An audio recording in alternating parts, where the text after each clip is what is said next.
From prisoner of war to presidential candidate, in 2008, John McCain mounted a challenge against Barack Obama, but lost in a landslide. My friends, we have come to the end of a long journey. The American people have spoken, and they have spoken clearly. He returned to the Senate, where he'd served as senator for Arizona more than 30 years. A war hero. This in the Trump election, a man with whom McCain had a prickly relationship in the past, which did not improve.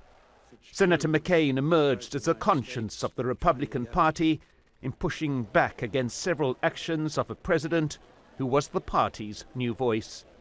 On the Trump travel ban, I think the effect will probably, in some areas, give ISIS some more propaganda.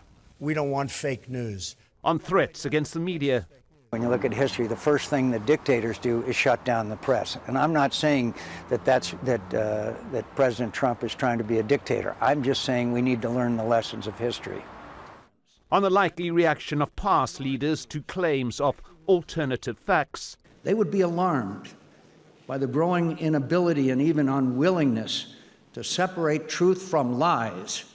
Senator McCain served in the Vietnam War, his aircraft shot down over Hanoi. He broke his leg and arms, suffered torture, and spent more than 5 years as a prisoner of war before returning to the U.S. as a war hero.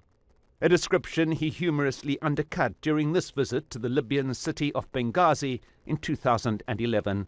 I also served in the United States Navy for many years. I was a pilot. But not a very good pilot. I was shot down. Diagnosed with cancer and recovering from head surgery, John McCain received a standing ovation when he returned to the Hill for a crucial Senate vote. And the motion is agreed to.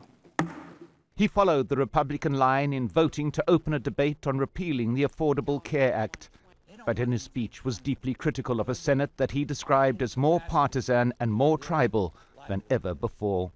Let's trust each other. Let's return to regular order.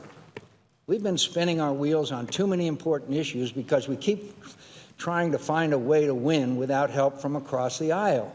And a few days later, in the early hours of the morning, John McCain put principle before party. Defying immense Republican pressure to support a bill repealing Barack Obama's health legislation. He's back. And in that moment, he rose above a Senate mired in endless squabble, offering the hope that governance by consensus rather than by command could still be possible. At times, John McCain could be wrong, but on this dramatic night, he demonstrated truth to himself and to the country he devoted his life to serving.